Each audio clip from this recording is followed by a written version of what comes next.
नमस्कार। तीव्र दरको साथ बढिरहेको बालबालिकाहरूमाथिको यौन या अन्य कुनै प्रकारको हिंसाले अहिले हाम्रो राज्य सिक्किम मात्र नभएर देशलाई नै चिन्तित बनाएको छ।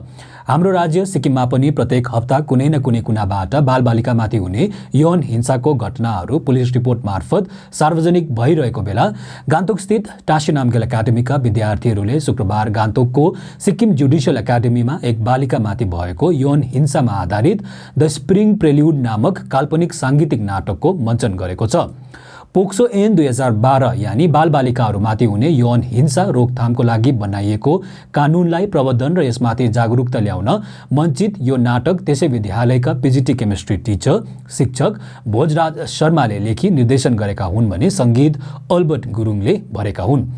स्कुलका सबै शिक्षक अनि विद्यार्थीहरू लागि परि बनाइएको सो साङ्गीतिक नाटक बालबालिकाहरूमाथि हुने यौन हिंसाबारे समाजमा चर्चा अनि जागरुकता ल्याउन र यसको विरुद्ध आवाज उठाउन प्रोत्साहन गर्न बनाइएको निर्देशकले सिक्किम क्रोनिकललाई बताएको छ। गान्तोक लिङदिङ स्थित सिक्किम जुडिशियल एकाडेमीको अडिटोरियम हलमा आयोजित सो नाटक मञ्चन कार्यक्रममा सिक्किम उच्च न्यायालयका मुख्य न्यायाधीश जस्टिस विश्वनाथ सोमादर सहित न्यायालयका वरिष्ठ जजेसहरूको विशेष उपस्थितिमा मञ्चन गरिएको थियो। विशेष report. Okay, this is basically a play which you could see where there were many aspects involved, and one of it was POXO, right? There was negligence by the parents and how it basically evolves to a child getting into something which he should not have been. But then how this play evolved, I'd just like to tell you one line about it. We have been doing musicals, a lot of them, and we have done Oliver Twist, Phantom of the Opera, we have done Jesus Christ the Superstar. But then the present principal, Brigadier MG George Jacob, Moti George Jacob, he basically wanted us to do a play which is based on social issues. Okay, so we thought, he in fact suggested that why not? In a school, the most burning issue that is happening is all the, what should I say, the consequences, the aspects related to POXO. So myself and Mr. Albert, we got together and we thought about composing a play together, and I scripted the entire play with the lyrics, and the beautiful music was put by, all of you know, no other than our music teacher, Mr. Albert Gurung. So this play, we had a thought about 3 or 4 titles for the play, but ultimately we said Spring Prelude. Why Spring Prelude is because we come across a frosty winter in our life. The nature also comes across a frosty winter. It is deadly, howling, you know. The winter could be so, you know, drastic and depressing at times, but nature doesn't give up. So it waits for the spring. It waits for the prelude of spring. And everything which has gone under the snow slowly starts coming up. Life comes forward, and then you can see the flowers blooming. So even in this particular play, the Spring Prelude is a story of a child who has lost everything in that drastic, howling winter. A winter which is so crude, so deadly and so cruel that she even attempts to basically end up her life. But then she doesn't know, like in nature, there is a prelude of spring. But then the prelude does come.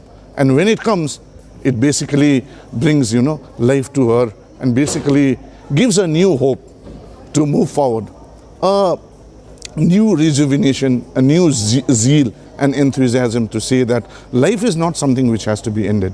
So this is also a message to our present youth in the society that whatever the testing times might be, how hard it may be, sometimes we get ourselves swallowed and dug inside into a hollow, you know, from where we feel that we are not able to come out. We feel that the depression in which we have landed is so deep and infinite that there is no ray of hope. The tunnel is so large that there is no ray. But we should always realize, the youth of today and our children in school should always realize that after that long unending tunnel, there is a opening. And once the opening starts, a new life starts. That is the Spring Prelude. So since you are the scriptwriter of this particular yes, sir. Was there any instances that inspired you to write this particular play? My inspiration basically is my students. My inspiration is the students whom I teach. Every day we say teachers teach to students, but as a teacher now, who has been teaching since 2005, I feel that it is the students who teach us every day. new students come into our life, they give us new way of basically approaching children. We see students, in a classroom there are different types of students. And those students whom we see, those who are already good, who are the smart learners, who are right in the front, are basically the ones who get the accolades. But then there are many who don't speak, but they are equally important in the class. And there is something missing within them. Maybe something wrong is there. Maybe it's from the parent side, it's from the locality, it's from the surrounding, it's from the environment in which they lead to. But then these are the students which have given me hope to write. These are the students which have opened my eyes. These are the students basically who have given me a chance to look into a new aspect, new dimension of the teaching scenario. And more than teaching, I tell you with my heart today that every day I'm learning from my students. The students are my inspiration. The students are my best teachers in this, whatever I have created till now, whatever I have written till now. And if the first credit has to go, it has to go to my student. All those who basically, when I see them in the classroom, it is the motivation that they shower into me, which has helped me move forward to basically write these plays, lyrics and everything. The other person whom I would like to mention, without into record, is our principal, retired MG Jacob, who is basically the Brigadier MG Jacob, who is the principal cum director of our school right now, who gave us the green signal to go forward, and whatever the shortcomings were there, he was always there to provide it for us. So we did this play. We had done it before in school, and we did it today out here also. Of course, the play here, we had to do it in an open theatre where there were no curtains, so it was slightly challenging, but I think our backstage crew have done a wonderful job in basically executing the play. So a very important message was imparted through this particular play. So do you feel as a teacher that the message you are imparting is becoming important day by day, particularly in schools and for children across the states? It is very important because we tend to come across this kind of situations, but then towards the end there was a slight message kind of a format which was being thrown by one of the characters, which was played by Riddhi. Right? So she was the lawyer. And there it is also pointed out that we as parents need to know what my child is going through. My child may be very good in studies, very good in sports, very good in everything. That is the scholastic and the co-curricular part which a student enters into.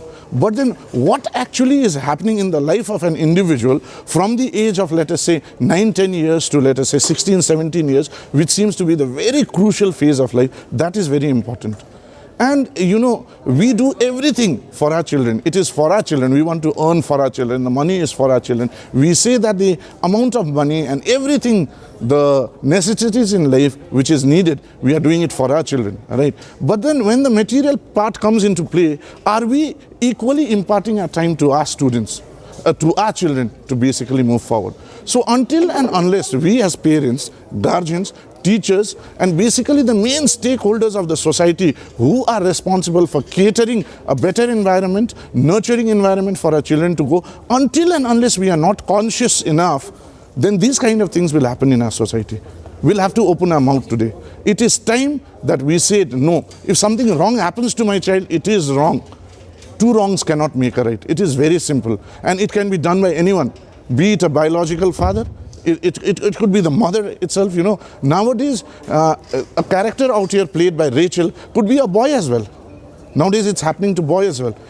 But then the vocal aspect should come forward. Now in society, because of all this kind of awareness, we can see people talking about it. But then before it was a kind of a taboo. In the house, someone involved in the family doing all this criminals aspect, and he or she was protected by the boundaries of the family, feeling that if you take it outside, it is going to basically ruin the family. But what will happen to a child who has gone through this kind of environment in his or her childhood when he or she matures up? So it is the parents, I again would like to, as you asked me this question, it is the parents, the guardians, right forward, then it is the teachers, people in the society, the NGOs, everyone who should come forward and say that no, it is enough and we'll have to stop it now. Of course, having said all these things will continue. Crime will be there. That is why there are courts. But then our aim is to just, I told you there's a tunnel. This play, Spring Prelude, today is a journey of the tunnel.